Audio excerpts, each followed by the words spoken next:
안녕하세요. 뻔한 역사 채널의 권소장입니다. 동서고금을 막론하고 세상에서 가장 큰 권력을 누렸던 사람은 당연히 왕입니다. 왕은 사람을 말 한마디로 죽일 수도 살릴 수도 있는 왕조시대의 절대 권력자였죠. 지금이야 왕권을 계승하고 있는 나라도 많지 않고 있다고 해도 상징적인 존재에 그치고 있지만 민주주의 시대를 살고 있는 지금에도 왕의 이야기나 또는 왕이 살았던 궁궐의 일들에 대해 많은 궁금증이 생기기도 하는데요. 궁궐은 왕의 통치가 이루어지는 공간이기도 하지만 개인의 사생활이 함께 이루어지는 은밀한 곳이기도 하기 때문입니다. 궁궐에는 왕을 보좌하기 위한 많은 사람들이 존재하였습니다.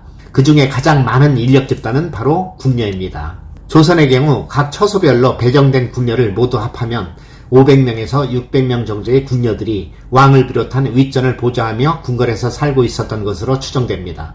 시대에 따라 조금 다르기는 했으나 18세기 이익의 성우사설에는 당시 궁녀가 684명으로 기록되어 있습니다.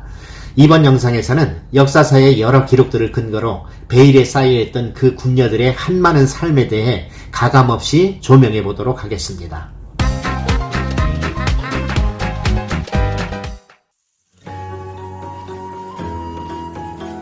궁녀가 되고자 했던 여인들은 주로 10살 전후의 공노비 출신들이 대다수였는데요. 먹고 살기조차 어려웠던 시절 궁녀로 들어가면 본인은 물론 가족까지 부양하며 먹고 사는 문제는 해결이 될 수 있었지만 궁궐에 한번 발을 들이면 죽을 때까지 연애와 결혼이 금지된 금욕의 삶을 살아야만 했습니다. 만일 이를 어길 시에는 무조건 사형이었습니다. 배부른 생활은 할 수 있었지만 왕의 승은을 입지 않는 한 대부분은 남녀간의 사랑도 모른 채 평생을 수절 과부처럼 살아야만 하는 상황이었기에 가난에 찌들어 그 어린 딸을 궁에 보내야만 했던 부모 마음 역시 편치는 않았을 것입니다.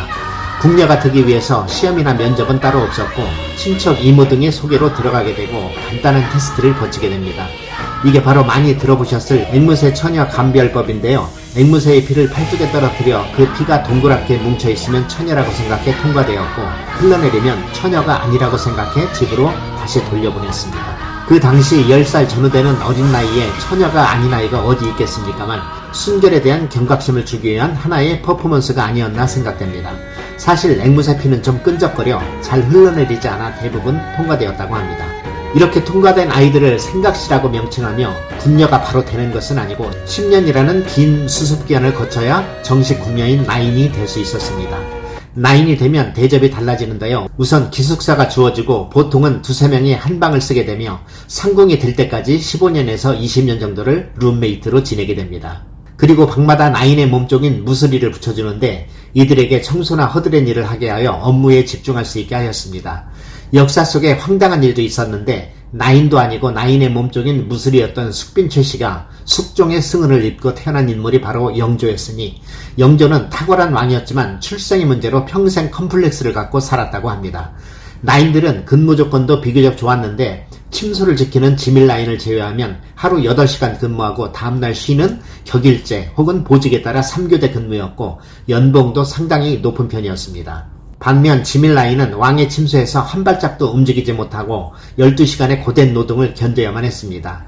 나인의 꿈은 빨리 상궁이 되는 것인데요. 제조상궁이라 명칭하는 최고상궁은 정오품까지 품계를 받을 수 있었으며 상궁이 되면 연봉도 상당히 높아 장관급의 고위공직자 수준이었습니다.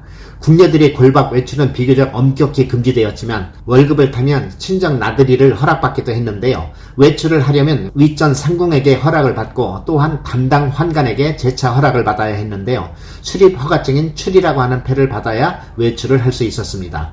이때 출입장부는 언제 나가고 들어왔는지 상세히 기록을 하는 등 엄격한 관리를 했습니다.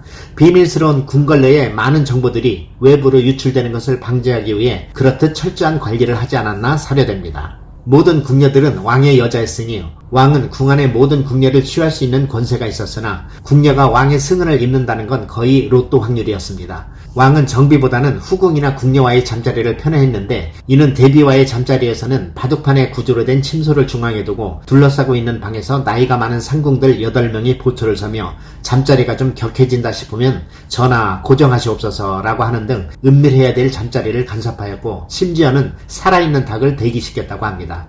혹여 왕이 복상사라도 일어날 경우 닭의 피가 효염이 있었기 때문이었으며 이를 대비하기 위한 설정이었습니다. 그러니 왕도 사람인데 그렇게 감시당하는 잠자리는 편할 리가 없었겠죠. 반면 후궁이나 궁녀와의 잠자리에서는 그런 규제가 없었다고 하니 왕은 후궁이나 궁녀와의 잠자리를 선호했었던 것입니다. 대부분의 궁녀들은 병이 들거나 늙어서야 궁에서 나올 수 있었으며 출궁을 해도 다른 남성을 만날 수 없었으며 비구니가 되거나 자식도 없이 쓸쓸한 여생을 지낼 수밖에 없었습니다. 택배가 없었던 시절이었으니 궁녀가 받은 쌀이나 물건 등을 집으로 보낼 때는 궁녀를 관리하는 직급인 태감에게 부탁을 했습니다. 궁녀들은 자신의 편의를 위해 평소에 태감과 좋은 관계를 맺어야 하는 공생의 관계였기 때문에 태감에게 밥을 지어주는 등 서비스를 제공하기도 했는데요. 그 연유로 마주보고 밥을 먹는다는 뜻인 대식이라는 말이 생겨났습니다. 호가는 그들과 정이 들어 연인 사이로 발전하기도 했는데요. 대식이라는 말은 여인들 간의 동성애를 뜻하는 말로도 와전되어 사용되기도 하였습니다. 한 예로 세종의 며느리이며 문종의 둘째 부인이었던 순빈봉씨가 몸종인 소쌍이라는 궁녀와 이 대식 사건이 발각되어 그 궁녀는 사형을 당하고 세자빈인 봉씨는 골 밖으로 내쳐지게 된 사건이 세종실록에 기록되어 있으며 영조실록에는 궁녀가 친척이라고 속이고 여염집의 여인을 궁으로 데려와 대식 사건을 일으키는 등 궁녀들의 동성애 사건은 여러 차례 기술이 되어 있습니다. 퇴출된 봉씨는 변명을 하기를 궁녀끼리의 대식 행위를 보고 본인도 흉내낸 것이라 변명을 하였는데요. 당시 궁녀들 간의 동성애가 암암리에 있었던 것으로 추측해 볼 수 있겠습니다. 한 인간으로서 가장 기본적인 본능인 식욕과 성욕을 억제시킨다면 탈이 나기 마련이고 일탈은 어느 시대 어느 장소에서도 늘 일어나기 마련입니다. 궁녀들은 금지된 행위를 엄중히 다스려도 목숨을 건 연애사건이 종종 발생하였습니다. 궁녀들의 연애상대는 주로 별감 또는 환관들이었는데 그런 부적절한 관계로 임신이라도 하게 되면 상대 남성은 즉시 죽이고 궁녀는 출산 후 100일 이내에 차명을 당했으며 이러한 연애사건은 궁녀들의 저승사자인 감찰장공이 일일이 뒷조사를 해서 찾아내었습니다. 세종실록의 기록을 보면 궁녀 내은이가 임금의 옥관자를 훔쳐 환관 손생에게 주고 서로 언약했다라는 내용이 있는데 궁녀와 내시의 슬픈 언약식의 결과는 참혹했습니다. 그 외에도 단종실록, 세조실록 등의 여러 기록을 찾아보면 환관 또는 왕실의 종친들과 궁녀의 금지된 사랑에 대한 내용이 여러 차례 기술이 되어 있으며 심지어는 3대3으로 단체 미팅을 했다가 화를 당한 내용도 수록되어 있습니다.